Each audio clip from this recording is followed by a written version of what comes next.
съм Ивайло Иванов и ще ви покажа как може да използвате интерактивната рамка за телевизор. В случая разполагаме с 55-инчов телевизор, към който е закрепена интерактивната рамка за самия телевизор.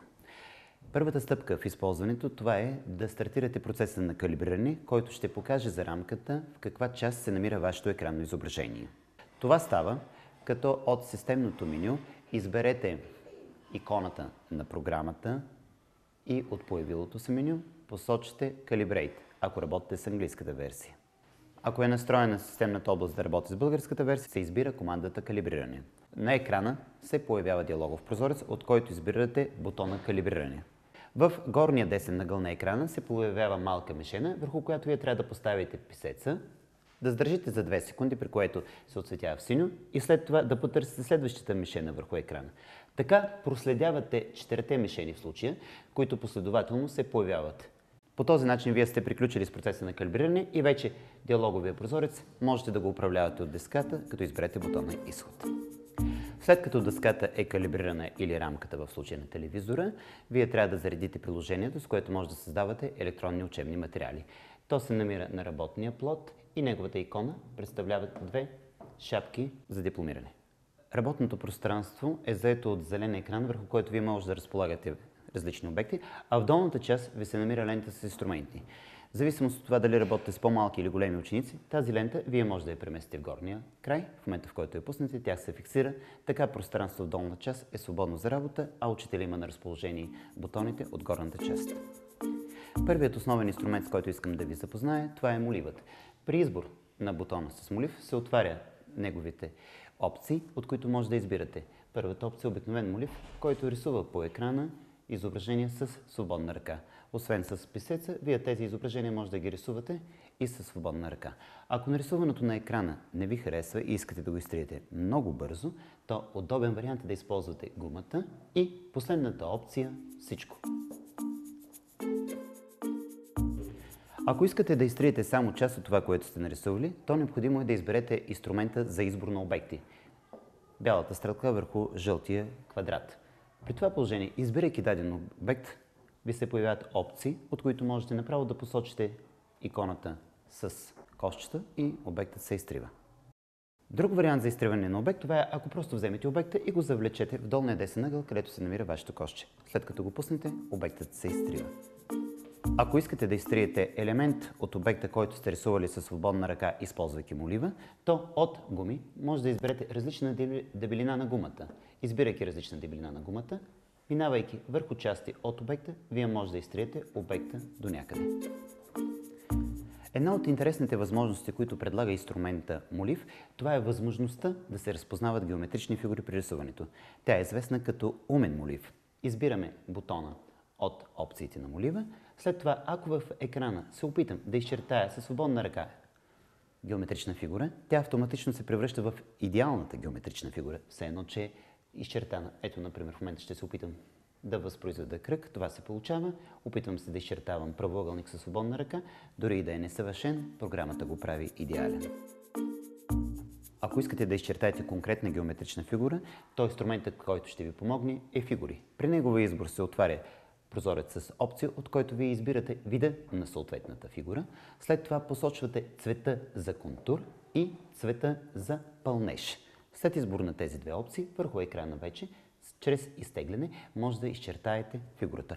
Ако продължите с мишката да изтегляте, то ще рисувате колкото искате фигури. Ако искаме да манипулираме по някакъв начин фигурите, то отново трябва да изберем инструмента Избери и след това да посочим съответната фигура. Фигурата вече може да се манипулира, като отново имаме на разположение различните опции, както и изтриването, за което говорихме.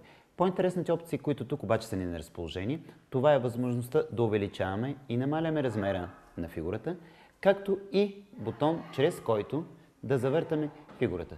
Тъй като системата е проектирана да работи освен с показалец 100 и с ръка, можем тази опция да използваме ръцете или по познатият начин, който сме свикнали с 2 пръста от мобилните телефони да манипулираме обектите. Ако имаме геометричен обект, който е на екрана и искаме да променим неговия цвят на запълване, то от бутона Средства се появява меню, в което в частта Обекти избираме Запълване.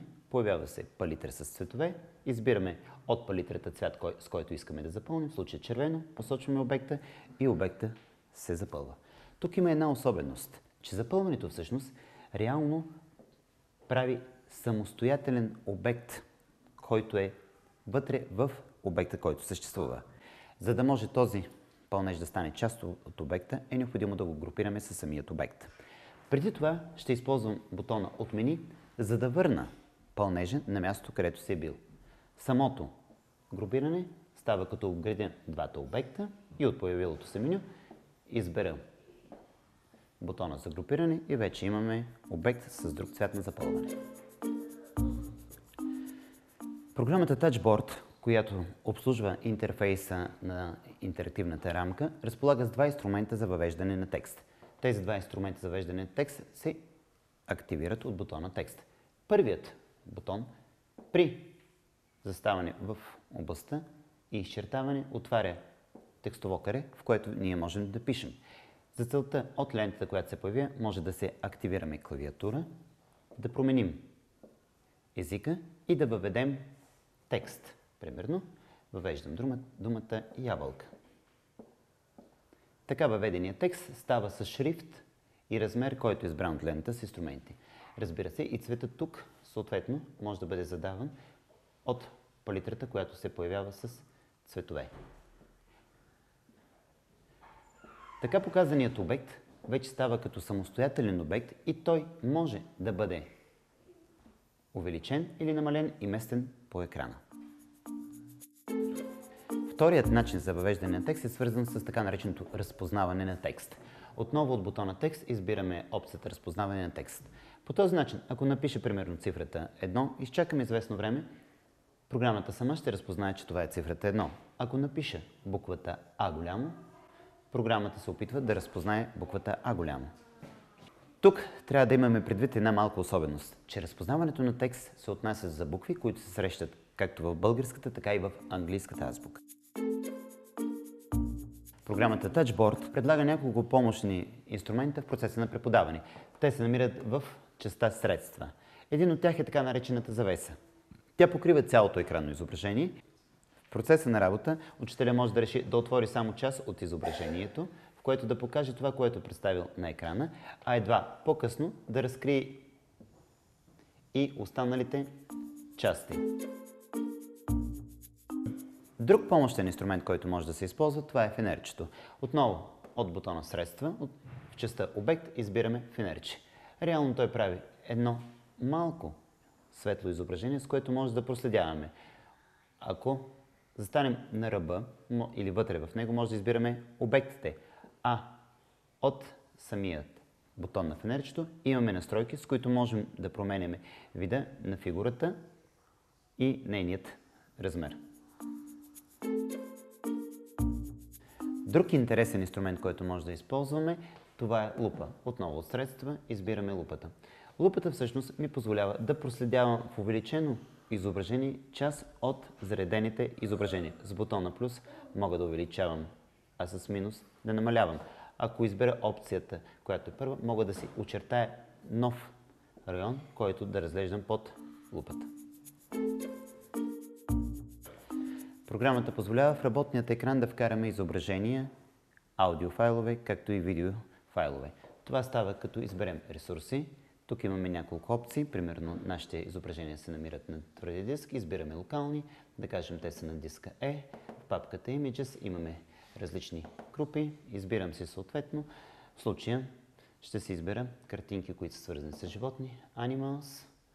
Има тук някои животни. Харесвам си ето това папагалче с двукратно щракване. Въпросното папагалче се появява. То е доста голямо и тук можем с стандартните инструменти, които вече познаваме, да го размерим и поставим на определено място на екрана. При първоначално зареждане на програма интерфейсът е изцяло на английски език. За да го промените на български, е необходимо да щракнете на бутона Tool от появилото се картинно меню, да изберете Settings и срещу Language в полето с списък с езици да изберете български. Така, всеки един от бутоните на екрана вече е с български наименования.